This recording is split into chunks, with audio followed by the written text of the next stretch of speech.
Olá, meus queridos alunos. O tema da nossa trilha de aprendizagem hoje é sobre o campo brasileiro, questão agrária. É continuação da temática de geografia agrária. Então, primeiro entendermos que nós temos um país muito dual, muito contrastante quanto ao aspecto de estrutura fundiária, quanto ao aspecto de modo de produção agrária. Então aqui eu tenho uma imagem que retrata bem essa diversidade do Brasil. Um país hoje que vive um fenômeno chamado da reprimarização, ou seja, cada vez mais o setor agrícola, o setor agropecuário, vamos dizer assim, torna-se mais importante na produção de riquezas. E aí nós estamos falando principalmente do agronegócio. Então aqui nós temos um país que é uma potência agrícola aos olhos do mundo. O Brasil é um grande exportador das commodities agrícolas.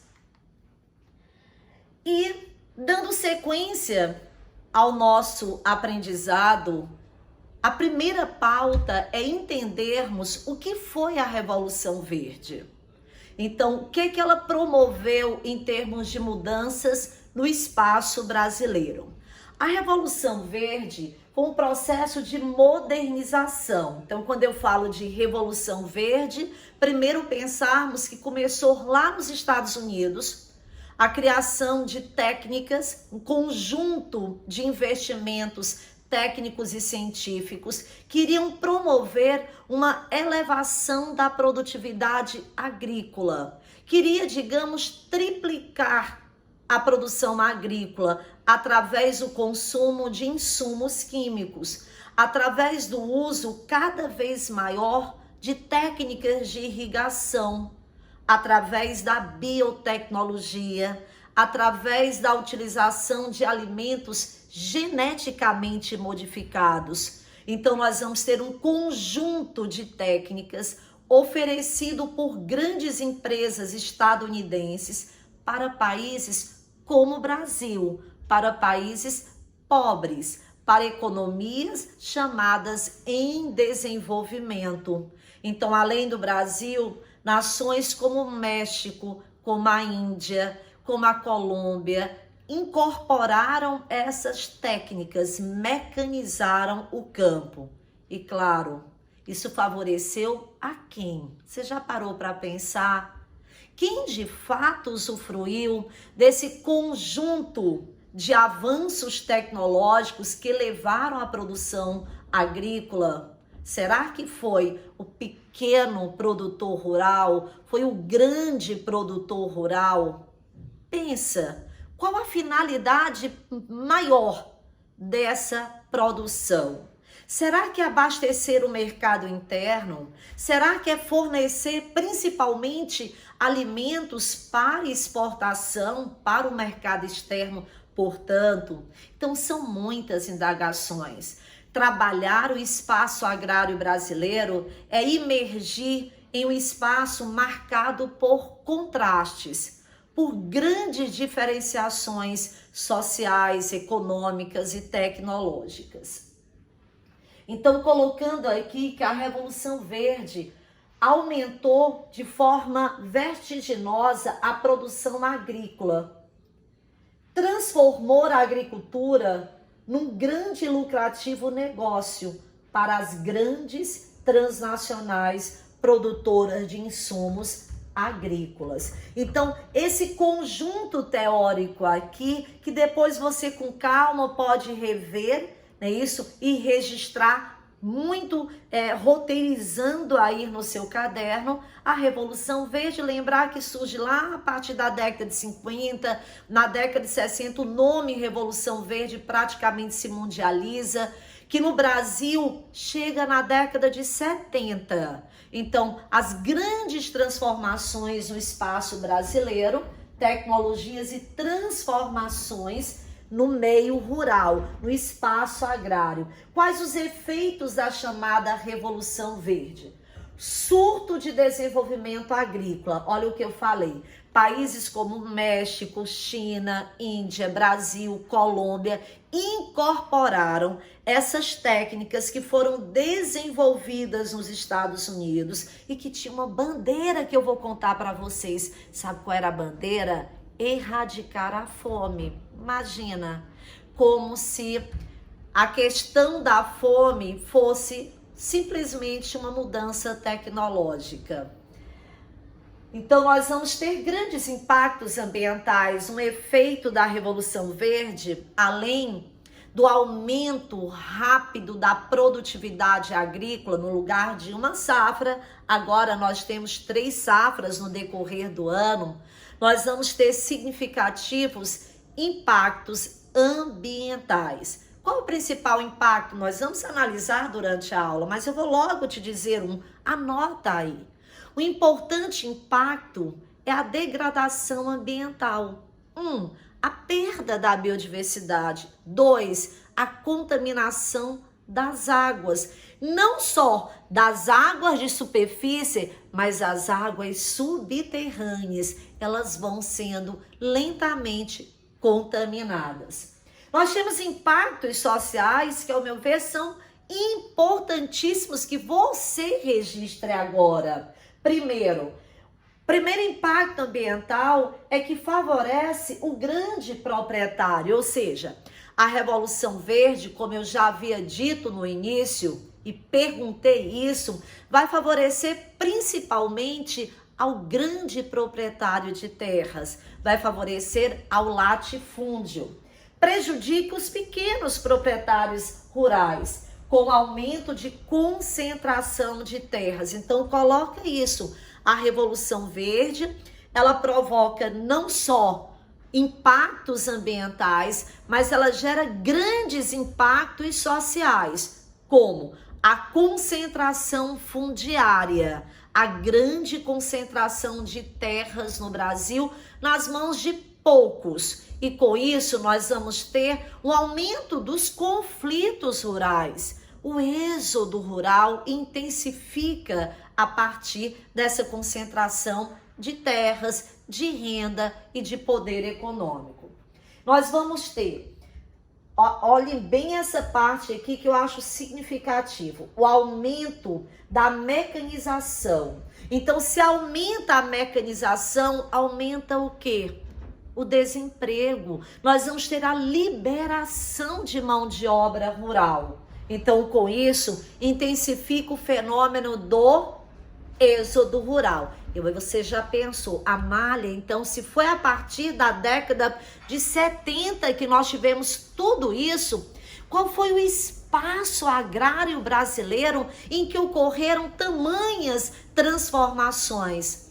E aí vamos pensar, inicialmente foi a região centro-oeste, com a expansão da fronteira agrícola em terras praticamente antes desacreditadas. Olhávamos para o centro-oeste e vimos ali apenas como uma região para pastagens, para a pecuária bovina extensiva, já que os solos muito pobres praticamente afastavam os interesses da agricultura comercial, de uma agricultura patronal. E agora, o que aconteceu com a Revolução Verde? O solo é pobre, o solo é ácido, sem problema, zero problema, porque corrigimos o pH do solo, elevamos o pH desse solo, corrigindo a questão da acidez com o uso da calagem.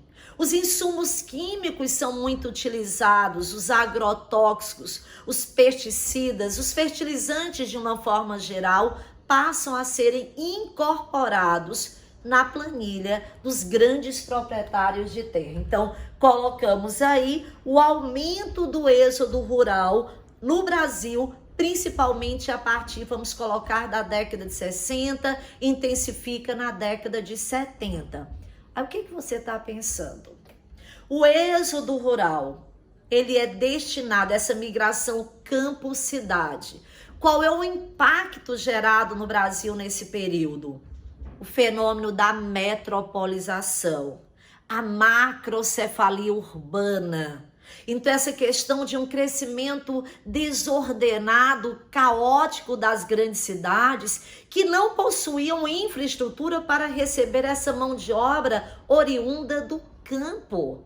E por que ela migra?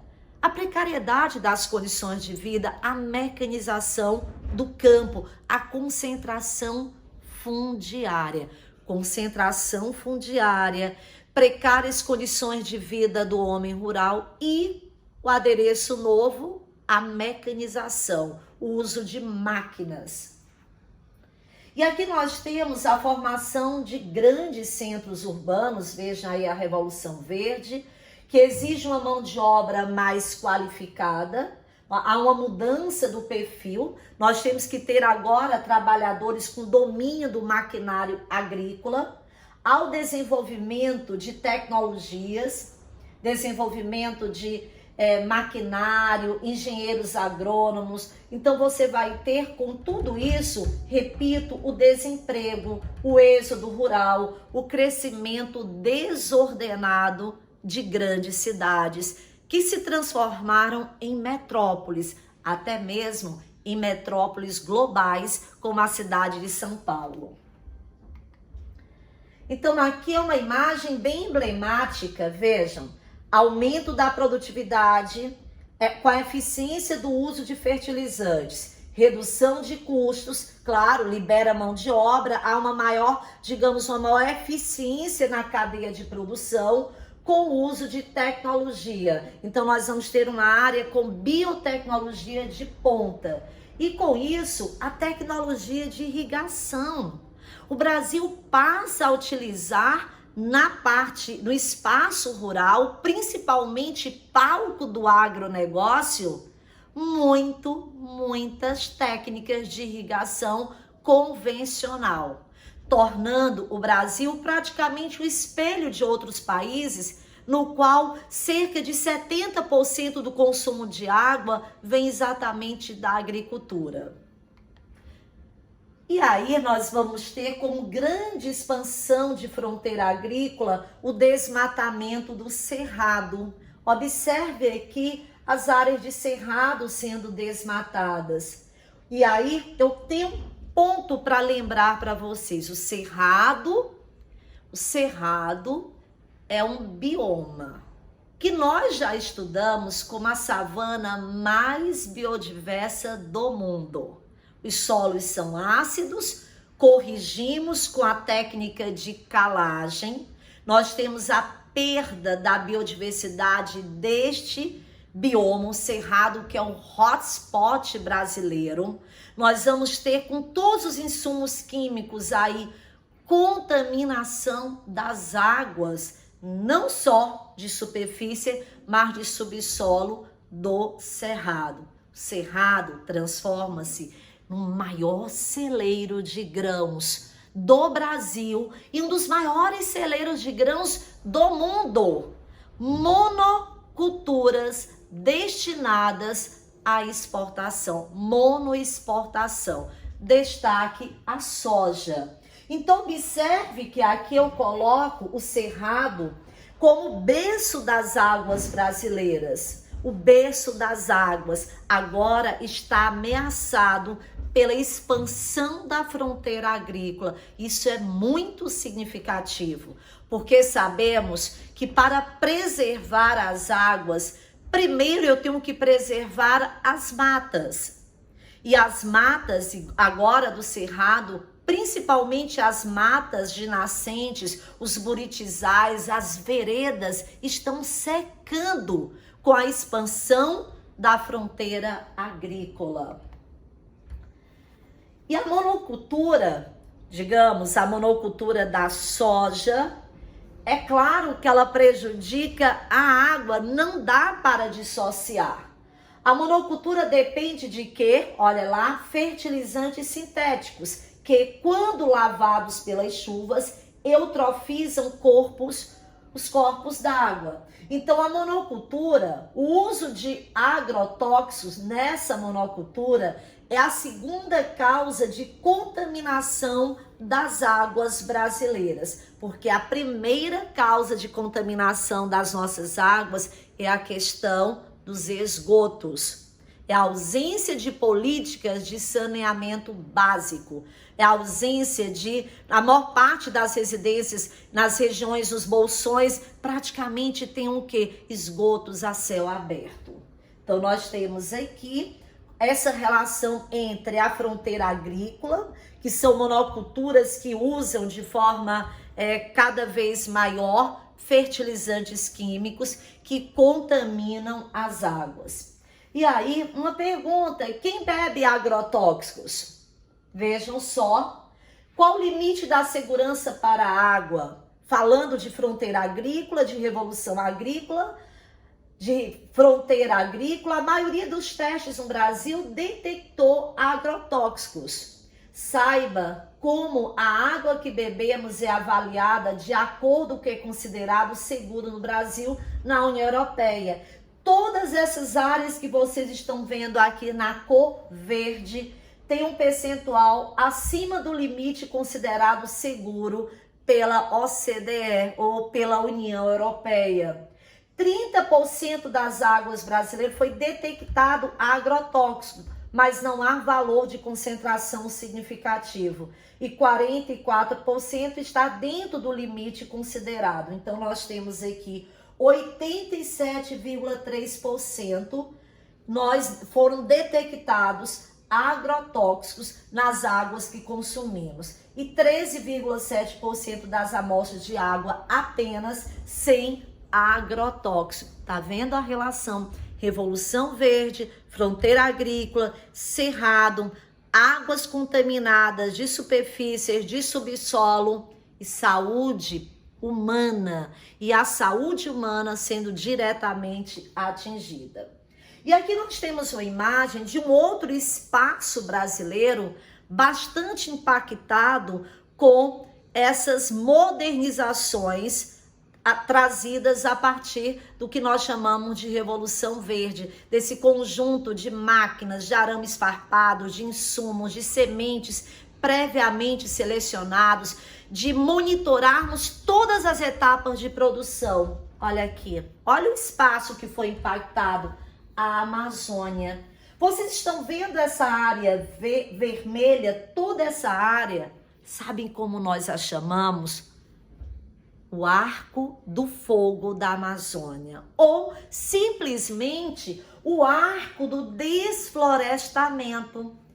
Você já pensou qual a causa do desflorestamento nessa porção da Amazônia, na porção mais meridional da Amazônia, desde o Maranhão, olha, até aqui a parte do Acre? Já pensou? A agropecuária. Sabem por quê? A Amazônia está sendo derrubada para literalmente ser transformada em campos de pastagens. O Brasil é o maior produtor exportador de carne. O Brasil é um grande produtor, eu estou repetindo, e o maior exportador de carne bovina.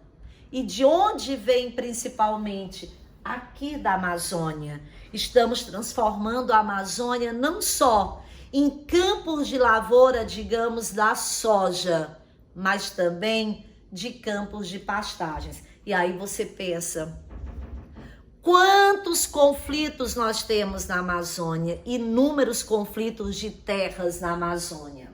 E aqui a área incrível da floresta sendo desmatada. Mais uma vez relaciono a crise hídrica. Desflorestamento amazônico impacta em toda a região da América do Sul e até mesmo na área de maior produção econômica no Sudeste brasileiro, certo? Então, muitas vezes faltou água no Sudeste, provavelmente a perda dos rios voadores vai diminuindo os fluxos aéreos, os rios voadores amazônicos, porque é uma floresta tão generosa que ela forma e distribui nuvens de chuvas convectivas em boa parte deste país.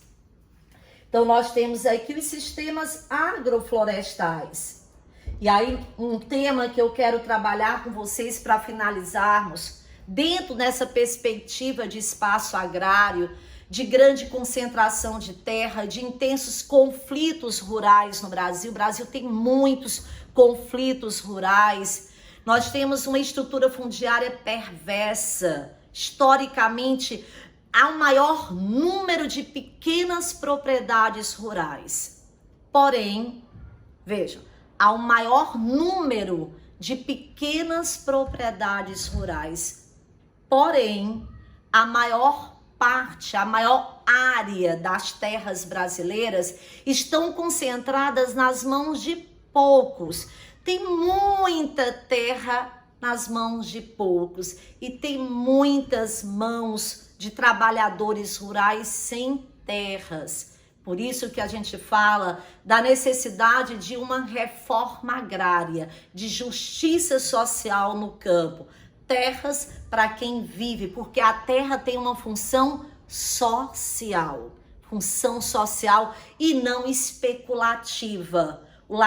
Muitos latifúndios neste país são completamente ociosos. Vamos concluir a aula com essa temática. Silvicultura são florestas plantadas, não troca. Florestas plantadas não equivalem a uma vegetação porque ela não é nativa daquele local. É algo cultivado. A silvicultura tem uma finalidade comercial, cultivar florestas. Vou te dar um exemplo. O estado de São Paulo hoje é o maior produtor de borracha natural. A seringueira, ela é nativa da Amazônia. Ela foi adaptada no estado de São Paulo e é cultivada em grande escala. E ao estado de São Paulo supera. Então, a silvicultura é exatamente isso. É produzir uma espécie nativa de uma floresta com uma finalidade econômica. E no Brasil nós temos muitas florestas de eucaliptos, de pinos, a parte de celulose. Veja que o espaço agrário brasileiro é bem complexo. E esse agronegócio, ele é exatamente o oposto do que nós chamamos de agricultura familiar, realizada em pequenas propriedades com núcleo, a mão de obra é só familiar. E essas pequenas propriedades policultoras destinam-se ao mercado interno. Então, eu concluo dizendo muito obrigado aos agricultores familiares, porque são estes que abastecem em mais de 70% o mercado interno. O que chega às nossas mesas não vem da grande, vem da pequena propriedade familiar com tantos desafios. Eu espero que você tenha compreendido mais a complexidade do campo brasileiro. Até a próxima aula.